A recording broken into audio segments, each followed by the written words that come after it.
오늘 본문의 내용은 수만 수천의 모든 냄새, 내음을 다 잠재울 수 있는 으뜸되는 한 향기에 대한 본문입니다.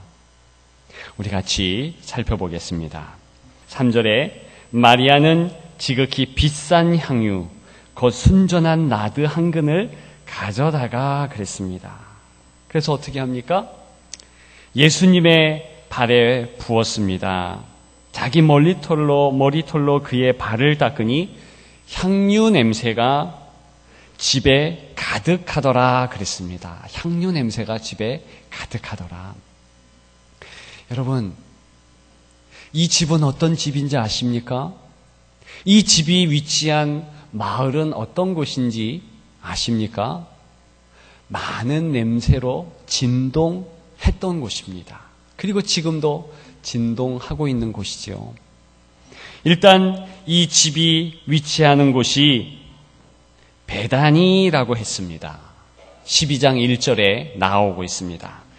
베다니에 이르시니 예수님과 주의 제자들이 베다니에라는 동네에 이르렀다 했습니다. 여러분, 이 마을은 이제 예루살렘에서 약 3km 정도 떨어져 있는 곳입니다. 지척에 있는 거죠. 그런데 이 마을에 살고 있는 사람들의 모습을 보면 가난한 자, 힘든 자, 어려운 자, 불쌍한 자들이 살고 있었습니다. 그 베다니의 뜻 자체가 슬픔의 집, 가난의 집, 이런 의미를 담고 있었습니다. 예루살렘으로 가야 하는데 집을 구할 수가 없는 이들, 그리고 몸에 병이 있고 하층민인 이들, 그들이 주로 살던 동네가 바로 베다니라는 지역이었다는 것입니다. 낮은 계급의 사람들이 몰려있고 또 여러분, 환우들이, 병자들이 있다는 것입니다. 지금은 환자들의 위생 상태가 좋잖아요. 그러나 예수님 당시만 해도 정말 씻지 못하고 좋은 것 먹지 못하고 했던 대표적인 부류의 사람들이 환자들이었습니다. 그들이 같이 사는 곳, 대표적인 질병이 나병이었습니다. 그런데 그런 마을 중심에 오늘 나사로가 있는 곳이라 1절 하반절에 이야기합니다. 나사로의 집이라는 거예요. 11장에 보게 되면 이 나사로가 누구인지 알 수 있는데 이 사람은 죽었다 살아난 사람입니다. 다시 얘기해서 죽음의 냄새가 아직은 완전히 가시지 아니하는 그런 인물이라는 것입니다. 그리고 지금 이 나사로가 살고 있는 집은 문둥이 시몬의 집이라고 해서 나병 환자가 그 이전에 살았던 집이었다는 것입니다. 위치부터 냄새가 진동할 것 같지 않습니까? 사람들 심적으로도 그렇다는 것입니다. 실제로도 냄새가 있는 곳이지만, 그리고 또 한 냄새가 진동합니다. 2절에 보면 예수를 위하여 잔치할세 그래요. 잔치할세. 잔치 음식의 냄새가 나고 있습니다.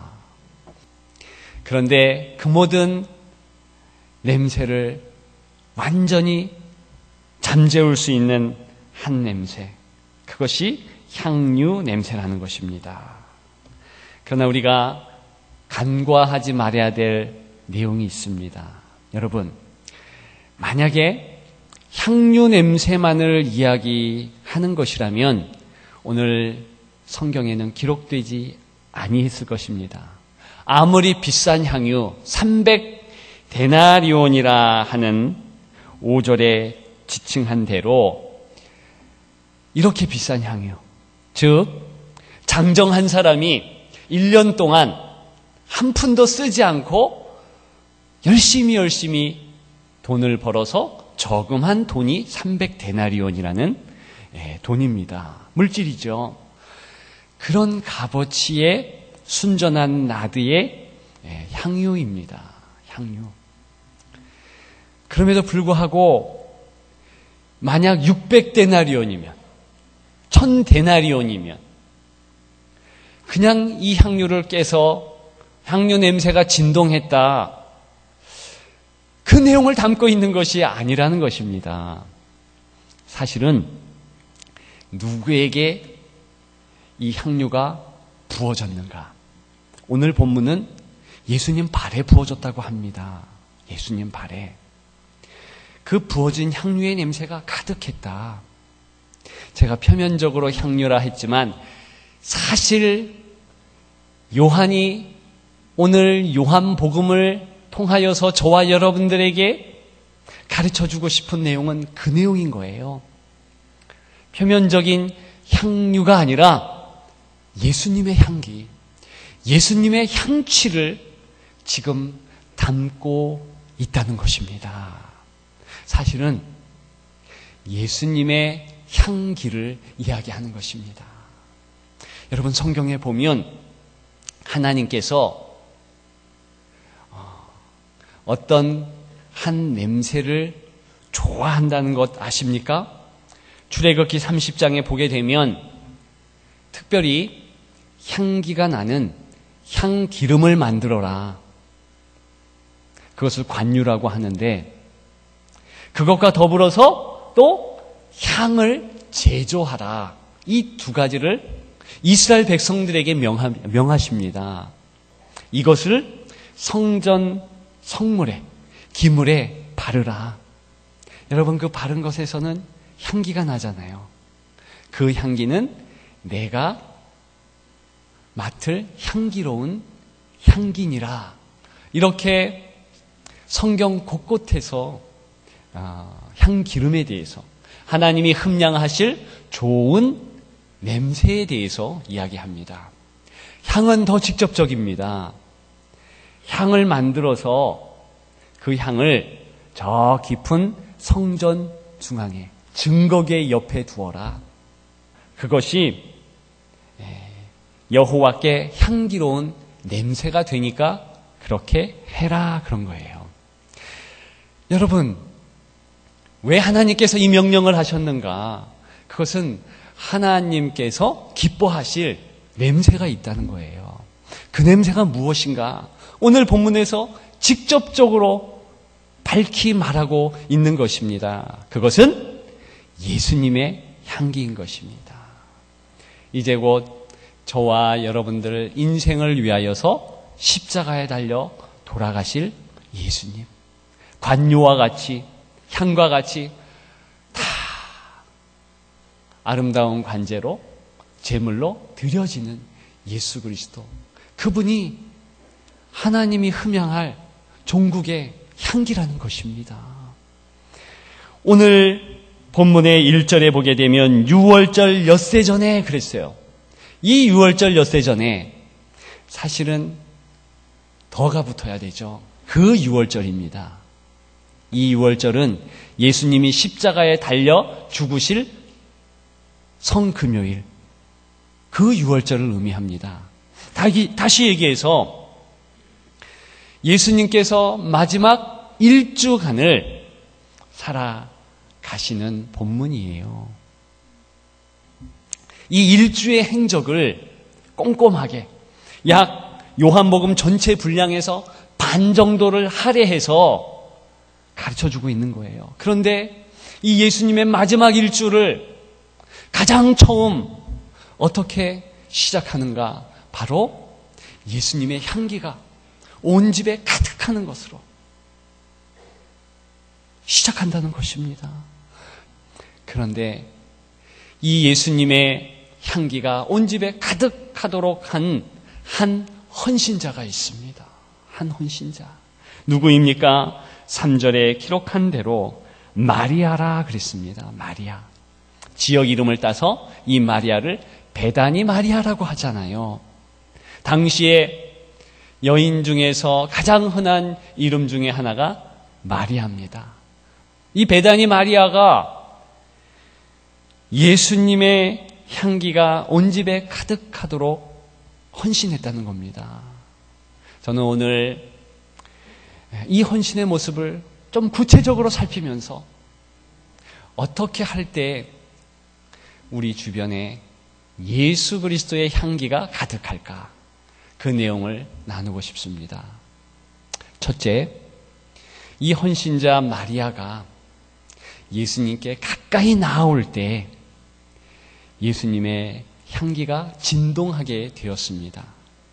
여러분, 오늘 보게 되면 3절의 단적으로 순전한 나드 한 근 비싼 향료를 가지고 와서 예수의 발에 부었다. 그리고 자기 머리털로 닦았다. 이렇게 나오고 있습니다. 그러나 다른 복음서, 오늘 똑같은 사건을 담고 있는 다른 복음서들을 보면 발에 부었다는 그런 내용에 초점을 두는 것이 아니라 머리에 부었다 그래요.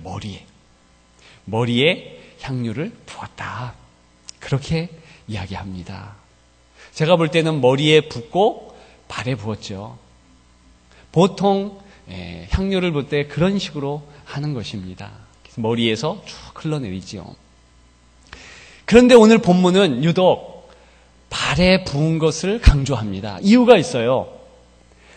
이 본문의 마리아는, 이 베다니 마리아는 예수님을 만나는 첫 순간부터 언제나 예수님의 발밑에 엎드린 자입니다.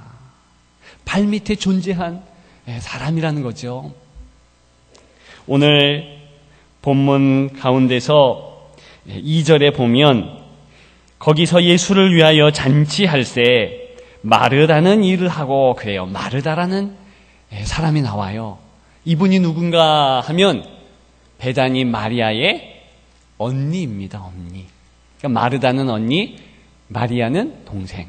이 두 사람이 주님을 잘 섬겼는데 예수님이 오늘과 같이 이 집에 거할 때가 있었습니다. 누가복음 10장에 나와요. 근데 그때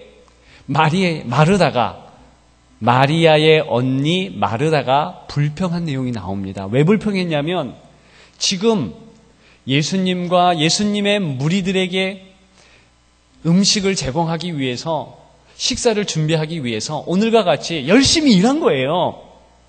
이랬는데 자신을 도와줘야 할 마리아가 예수님 발밑에서 예수님 말만 지금 듣고 있는 것입니다.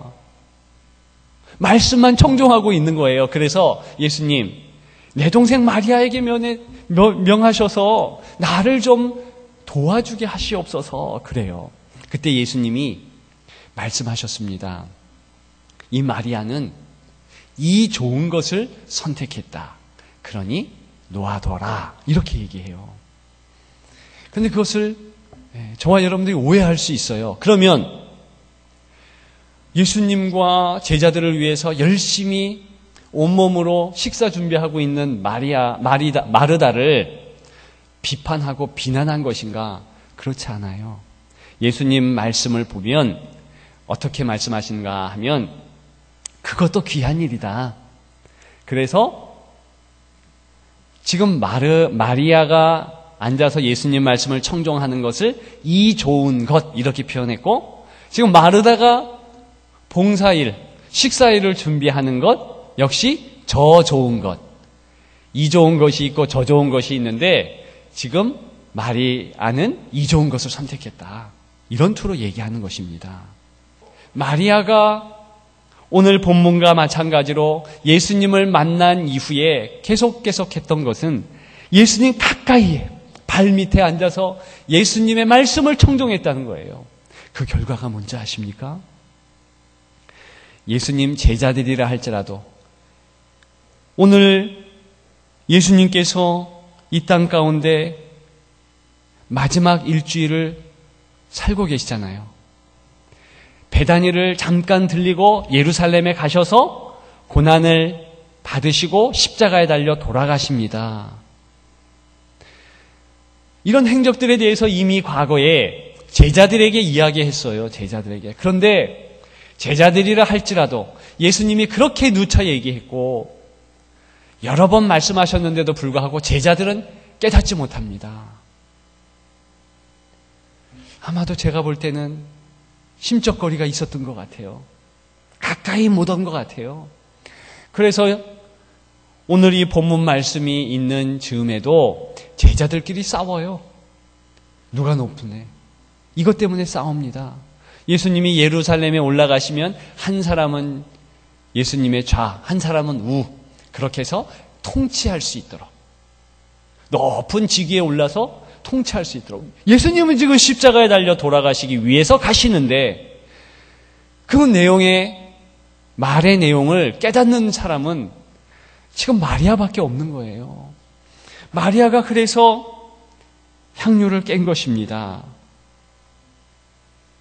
여러분, 우리가 이렇게 교회에 모이는 것은 다른 것이 아니라 예수 그리스도의 말을 듣기 위해서 온 것입니다.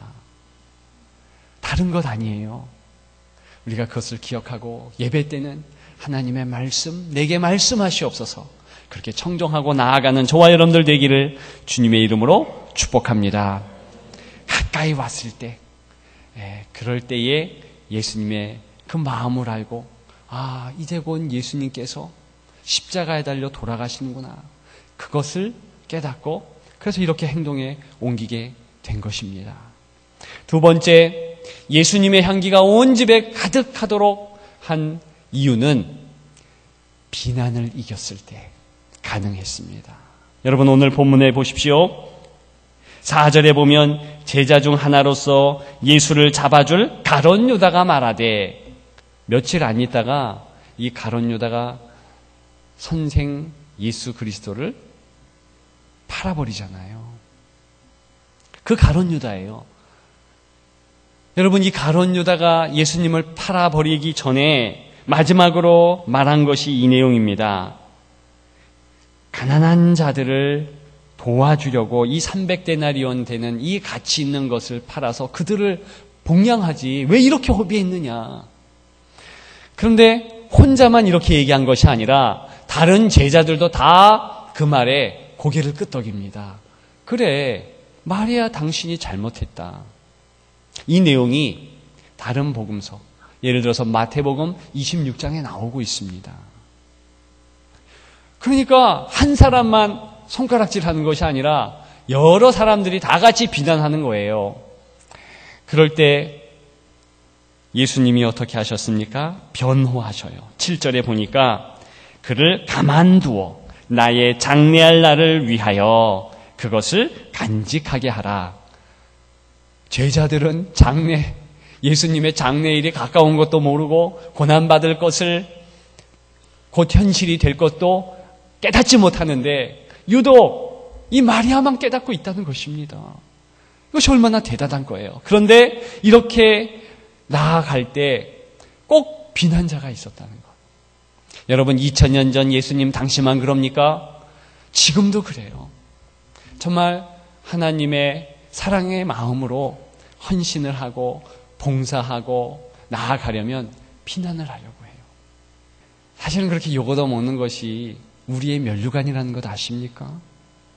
예, 우리는 비난에 개의치 않고 다른 사람의 평가에 개의치 않고 하나님 앞에 나아가는 자다. 그럴 때 예수 향기가 온 집에 가득하더라. 이 은혜가 있게 되는 줄 믿습니다. 마지막 세 번째, 이 향유 냄새가 집에 가득하도록, 예수님의 향기가 집에 가득하도록 오늘 본문에 마리아라는 헌신자는 어떤 모습을 보였습니까? 사랑했다는 거예요. 사랑했다. 여러분, 사랑할 때 예수 그리스도의 향기가 바라는 것입니다. 예수 안 믿는 자들이요, 예수 믿는 사람들을 보면서 야, 저 사람 예수쟁이 많네, 이렇게 평가하는 단 한 가지의 이유가 있습니다. 돈이 많은 거? 그럴 수도 있죠. 하나님 축복 주셔서 물질을 좀 많이 주면 그것 가지고 영광 하나님께 돌릴 수도 있죠. 그러나 그것은 아주 작은 것입니다. 없을 수도 있어요. 항상 웃는 거, 그것도 맞습니다. 성경에 항상 기뻐하라. 그런 권면 안에서 기뻐하면서 즐거운 얼굴을 가질 수도 있습니다. 그러나 그것이 아니라 사랑하는 것. 안디옥 교회에서 초대교회 당시에 2000년 전에 크리스찬이다, 그리스도인이다 그렇게 평가받은 이들은 사랑했기 때문에 그런 평가를 받았다는 것입니다. 성경에도 안 믿는 이들이 어떻게 예수 믿는 자인 것을 아는가? 사랑을 나눔으로 안 믿는 사람들이 예수 믿는 자인 것을 안다 그랬어요. 여러분, 사랑밖에 없는 거예요. 이 땅에 어떤 사람이라 할지라도 그 사람은 하나님께서 우리에게 사랑 대상으로, 사랑할 사람으로 붙여주신 것이지, 그 사람에게 이득을 취하고 박수받고 평가받기 위해서 허락된 사람이 아니라는 것입니다. 오늘 본문을 보십시오. 왜 이렇게 공개적으로 그 비싼 것을 욕을 얻어 먹어가며 이렇게 했습니까? 그것은 다른 이유가 없어요. 사랑했기 때문에. 예수님을 사랑했기 때문에 이 일이 가능한 것입니다. 주의 제자들을 보십시오. 다 예수 그리스도를 사랑했기 때문에 묵묵히 주의 일을 감당하고 이렇게 예배의 자리로 하나님 앞에 가까이 나아올 수 있었다는 것입니다. 예수님의 사랑을 가지면 우리가 못할 일이 없죠. 여러분, 예수께서 이르시되 7절에 그를 가만두어 나의 장래한 날을 위하여 그것을 간직하게 하라. 8절에 가난한 자들은 항상 너희와 함께 있거니와 나는 항상 있지 아니하리라. 이것을 우리식으로 바꾸면은요, 우리가 항상 이 땅에서 예수님을 섬길 기회가 계속되는 것은 아니라는 것입니다. 그런데 내가 지금 예수님을 사랑하기에 예수님께 예배드릴 수 있다. 그보다 더 귀한 것이 어디 있습니까? 봉사할 수 있다. 그보다 가치 있는 일이 어디에 있겠습니까? 이제 말씀을 맺고자 합니다. 여러분, 예수님이 계시고 예수님을 사랑하는 자가 있다? 그것을 교회라 하는 것입니다. 여기 본문 우리가 읽은 대로 향유 냄새가 집에 가득하더라. 1차는 교회에 예수 그리스도의 향기가 가득하다는 거예요. 예수 향기만 있으면 되는 곳이 교회라는 것입니다. 여러분, 우리가 여기 와서 무슨 물질, 비싼 옷의 향기, 정말 향수, 그런 냄새 풍기는 거, 그거 중요하지 않아요. 거기에 우리가 마음을 쏟을 것도 없고 뺏길 것도 없는 거예요. 우리는 다만 예수 향기. 그래서 성경은 고린도후서 2장 15절에 하나님 앞에서 너희는 그리스도의 향기니 그랬어요. 우리가 예수 향기를 어떻게 온 집에, 교회에, 내 가정에, 개인의 삶에 가득가득 넘치게 할 수 있습니까? 그것은 첫째, 가까이 있을 때. 두 번째, 비난조차도, 남의 평가조차도 이길 때. 마지막 세 번째로 예수님을 뜨겁게 사랑할 때. 그렇게 되는 줄 믿습니다. 우리 교회가 예수 향기로 풍성하고, 온 한국의 교회가 예수 향기로 풍성하고, 열방이 그렇게 예수 향기로 풍성하기를 주님의 이름으로 축복합니다.